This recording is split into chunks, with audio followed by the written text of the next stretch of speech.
NCERT class 10 chapter number 4 quadratic equation. Quadratic equation का general formula जो है, general formula of general formula of quadratic equation is ax square plus bx plus c equal to 0।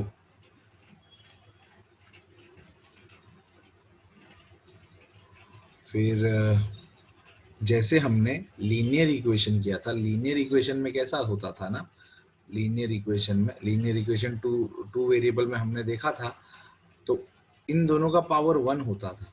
भले आगे 3 लिखा हो कि 2 लिखा हो, उससे फर्क नहीं पड़ता था। एक्स और वाई जो वेरिएबल होते थे उन पे पावर, हाईएस्ट पावर 1 होता है, और क्वाड्रेटिक इक्वेशन में हाईएस्ट पावर जो है वो 2 होता है। ठीक है, तो ये फर्क है। ठीक है, तो क्वाड्रेटिक इक्वेशन होने के लिए मान लो 3x square plus 2x plus 1 equal to 0 है, तो अगर मैं इस इक्वेशन से कंपेयर करूं, तो a की वैल्यू 3 आएगी, यानी x स्क्वायर के आगे जो होगा वो a होगा, x के आगे जो रहेगा वो b रहेगा, विथ साइन, विथ साइन, और जो बच गया इक्वल टू 0 करने के बाद जो बच गया उसको हम c कहेंगे, तो c हमारा 1 है। ठीक है, अच्छा दूसरी बात, ये तो पहली बात हो गई, यानी ये क्वाड्रेटिक इक्वेशन है, ये क्वाड्रेटिक इक्वेशन है। अच्छा दूसरा, अगर मैं बोलूं क्या 3x square plus 2x quadratic equation है कि नहीं, तो हाँ ये भी है, क्योंकि यहाँ पर x स्क्वायर के आगे a है। हाँ तो भाई x स्क्वायर के आगे a हमारा 3 हो गया, x के आगे b यानी b हमारा 2 हो गया, और c बच गया, c है ही नहीं, इसमें c है ही नहीं, तो हम ऐसा सोच सकते हैं यहाँ पर 0 है। ठीक है, तो c हमारा 0 हो जाएगा। फिलहाल मैंने लिख दिया, लेकिन लिखा नहीं होगा एग्जाम में, ठीक है, या पहले एक्सरसाइज में लिखा नहीं होगा, तो आपको समझ जाना है कि ये क्वाड्रेटिक इक्वेशन ये भी है, तो ये वाला भी क्वाड्रेटिक इक्वेशन है। फिर आगे क्या होगा, आगे ऐसा बताया जाएगा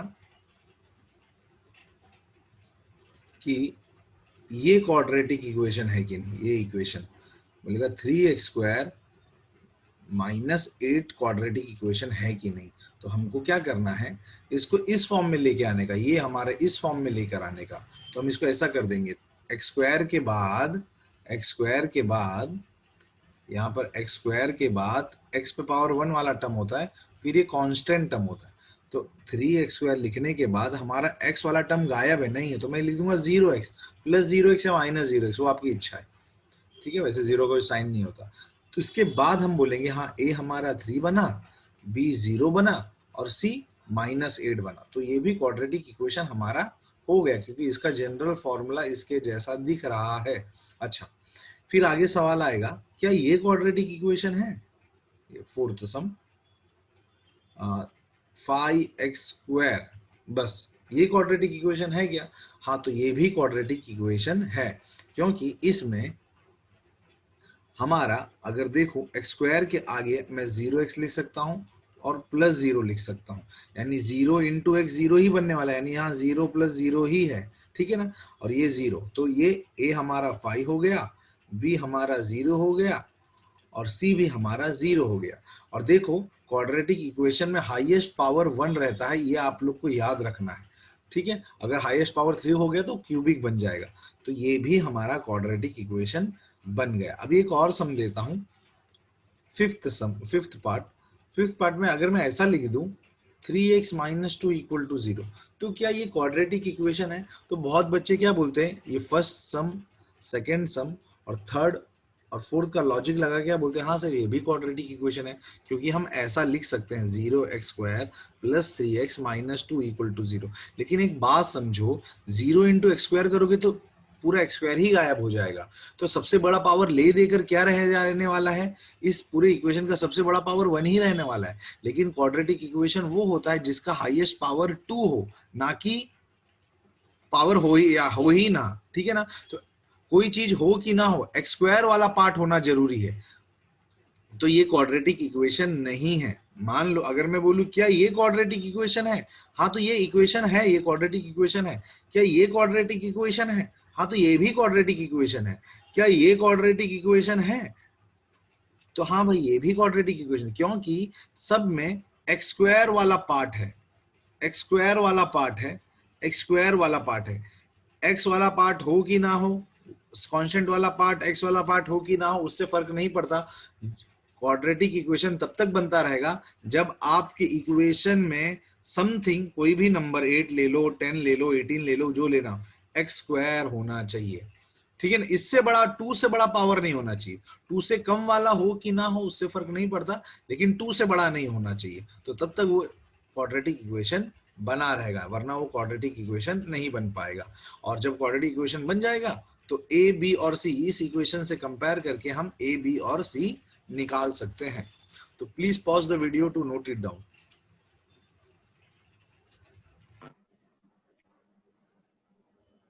अब हम आगे बढ़ते हैं, थोड़ा लेवल बढ़ाते हैं। क्वेश्चन ऐसा कुछ ऐसा भी आएगा, क्या ये क्वाड्रेटिक इक्वेशन है क्या? Find whether it is quadratic और not, find whether it is quadratic equation और नॉट। तो x plus one the whole square is 0। तो अभी मैंने बोला जनरल इक्वेशन इस फॉर्म में दिखना चाहिए, लेकिन आप देखोगे तो बहुत लोग गलती क्या करते हैं ना, बहुत लोग बोलते हैं सर पावर एक्स के ऊपर पावर 1, ये तो लीनियर इक्वेशन है, लेकिन ऐसा नहीं। और बहुत लोग ये 2 देखकर बोलते हैं, ठीक है ना, तो ऐसा नहीं। आप लोग जब तक इसको है ना, इस ब्रैकेट को सॉल्व नहीं कर देते ना, इस ब्रैकेट को सॉल्व नहीं कर देते, तब तक आप डिसाइड ही नहीं कर सकते क्वाड्रेटिक इक्वेशन बना कि नहीं। ठीक है ना, तो ये a plus b the whole square का फॉर्मूला लगने वाला है। a plus b the whole square का फॉर्मूला बता दूं पहले, a square plus 2ab plus b the whole square होता है। तो x plus one the whole square equal to 0 जो है, वो x square plus 2x plus 1 equal to 0 हो जाए। अब इसको देखने के बाद हमको मालूम पड़ गया भाई ये तो जनरल फॉर्मूला से मैच कर रहा है। ठीक है, तो ये it is a quadratic equation, it is a quadratic equation, जहां ए हमारा 1 हो जाएगा, बी 2 हो जाएगा और सी हमारा 1 हो जाएगा। ठीक है, फिर एक सम ऐसा भी आता है, ये हम लोग एक्सरसाइज 4.1 का इंट्रो कर रहे हैं, ऐसा भी आप लोग समझ सकते हो, तो इंट्रोडक्शन हो रहा है। ऐसे सम आएंगे कि x plus one the whole square is x minus one x plus 2। तो ये देखकर भी आप लोग डायरेक्ट इसको देखकर आप आइडिया नहीं लगा सकते कि क्वाड्रेटिक इक्वेशन है कि नहीं। ठीक है, मतलब डायरेक्ट आप बोल नहीं सकते कि ये पावर 2 देखकर आप अंदाजा नहीं लगा सकते भाई होगा। वो हो भी सकता है, नहीं भी हो सकता, डिपेंड करता है सॉल्व करके क्या आता है। ठीक है, तो जैसे मैं सॉल्व करके बताता हूँ, फिलहाल ये मेरे को नहीं लग रहा ये है। ये बनेगा x square plus 2x plus 1, और इस तरफ आऊंगा मैं अगर, तो ये पूरा ब्रैकेट x एक्स प्लस 2 से मल्टीप्लाई होगा तो एक्स स्क्वायर प्लस 2x बन जाएगा। फिर माइनस 1 इस x से भी मल्टीप्लाई होगा और इस 2 से भी मल्टीप्लाई होगा, तो माइनस 1x माइनस 2 बन जाएगा। तो सॉल्व करने के बाद ये कट हो गया, 2x भी कट हो गया, बचा क्या 1 equal to minus 1x minus 2, minus 1x को इधर लाया प्लस 1 बना और प्लस 1 ऐसा बन गया, तो x minus 1 x plus 1 is 0। तो ये it is not a quadratic equation. ठीक है, इट इज, तो बहुत लोग क्या करते हैं ये 2 देखकर वो लोग बोल देते हैं हाँ it is a quadratic equation, लेकिन ऐसा नहीं होता। जब तक पूरा सॉल्व होके एक्स स्क्वायर, एक्स और कांस्टेंट टर्म ना बचे, तब तक आप लोग डिसाइड मत करना। ठीक है, तो please pause the video to note it down. अच्छा, यहाँ पे मैं मिस्टेक कर दिया, -2 -1 आएगा, -3 आएगा। ठीक है, फिलहाल तभी भी तो क्वाड्रेटिक इक्वेशन बना नहीं है। ठीक है, तो नंबर मैंने मिस्टेक हो गया।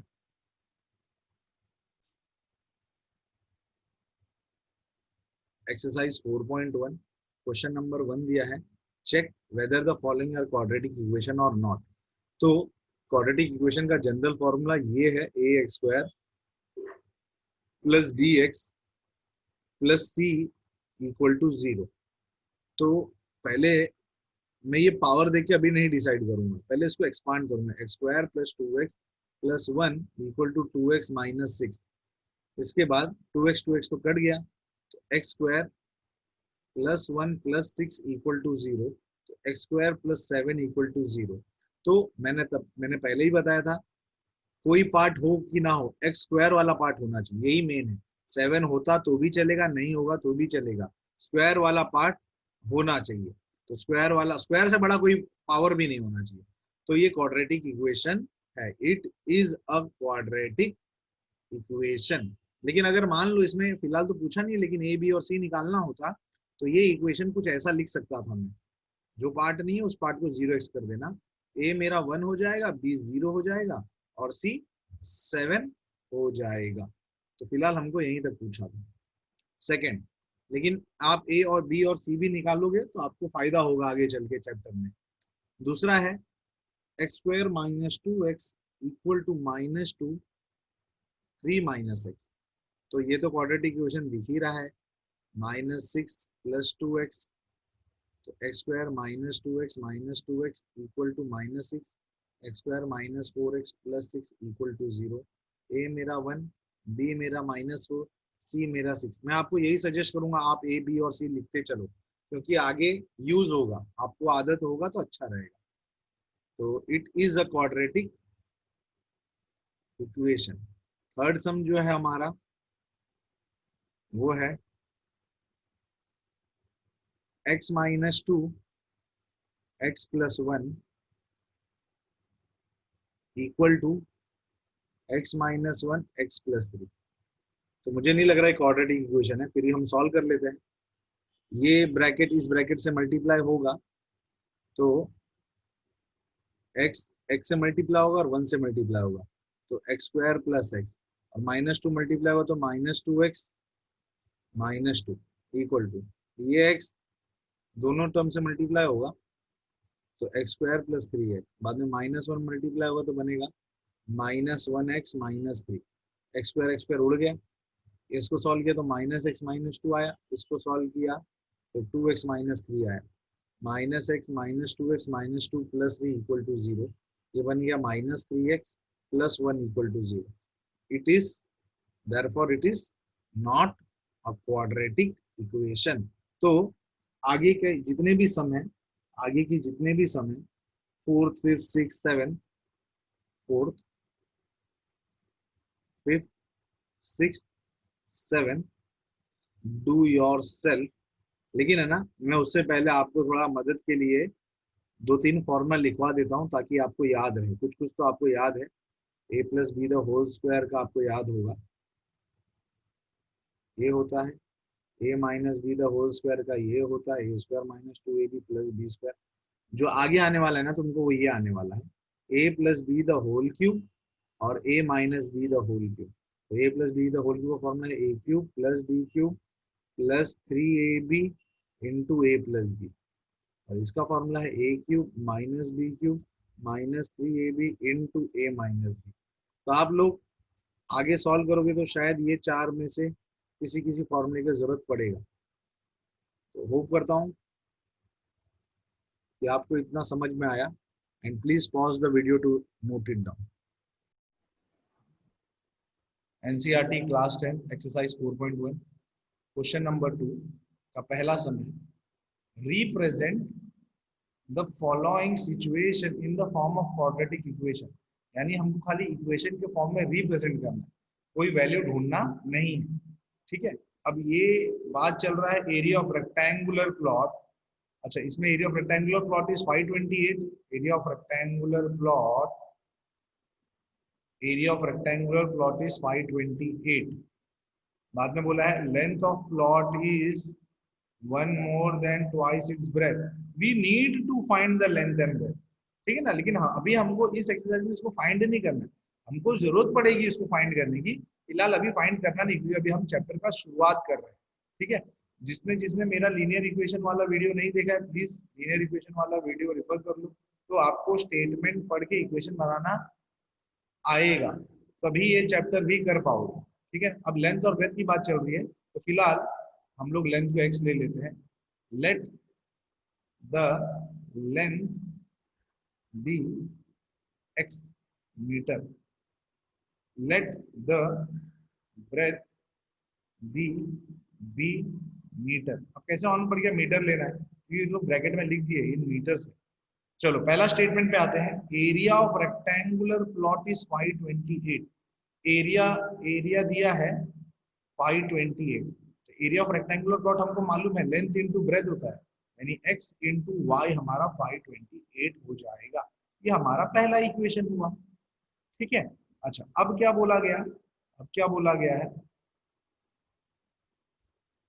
The length of plot is, तो लेंथ ऑफ प्लॉट मतलब लेंथ, लेंथ यानी x, इज मतलब इक्वल टू वन मोर, एक ज्यादा है, एक ज्यादा है, लेकिन एक किससे ज्यादा है, ट्वाइस इट्स ब्रेथ है, तो ट्वाइस ऑफ इट्स ब्रेथ यानी टू, टू बी, चलिए वाई है, ये वाई, टू वाई, और उससे एक ज्यादा यानी उससे एक ज्यादा कर दिया मैंने।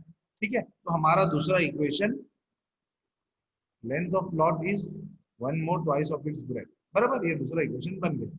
अब आपको क्या करना है, इसमें से पहले इक्वेशन में से या तो x या तो y, आपकी इच्छा, उसकी वैल्यू निकाल के इसमें डालना है, अगर ये नहीं जमता है तो इसमें से x या y की वैल्यू निकाल के इसमें डालना है। तो क्वेश्चन वन, ऐसा मैंने क्यों किया, ऐसा मैंने क्यों किया, क्योंकि यहाँ पर x की वैल्यू निकल के रखी, निकाल के रखी गई है, इधर उधर भेजने की जरूरत नहीं पड़ती, तो मैं इसको इसमें डाल देता हूँ। तो x इंटू वाई जो 528 है वो हमारा कुछ ऐसा बन जाएगा। इसको सॉल्व करेंगे तो y दोनों से मल्टीप्लाई होगा, तो ये बन जाएगा 2y² प्लस वाई इज 528। ठीक है, तो 2y² plus Y minus 528 is 0, तो हमारा रिप्रेजेंटेशन हो गया। अब है ना, इक्वेशन हमारा y के फॉर्म में आया है, कोई दिक्कत नहीं, आप x की वैल्यू सब्स्टिट्यूट, y की वैल्यू सब्स्टिट्यूट करते तो इक्वेशन शायद x के पार्ट में फ्रेम हो जाता। ठीक है ना, तो उससे कोई दिक्कत नहीं होता, आंसर ऐसे करो या वैसे करो दोनों से आता ही है। a की वैल्यू, अगर क्वाड्रेटिक इक्वेशन की बात करूं तो हमारा क्वाड्रेटिक इक्वेशन ये होता है। ठीक है, लेकिन अभी y के फॉर्म में है, यहाँ पर y आ गया है, यहाँ पर y आ गया है। ठीक है ना, तो y² के जो आगे होगा वो a हो गया हमारा, y के जो आगे होता है उसको b बोलते हैं, और जो नंबर बच गया उसको हम लोग c बोलते हैं। उम्मीद करता हूं इतना आपको समझ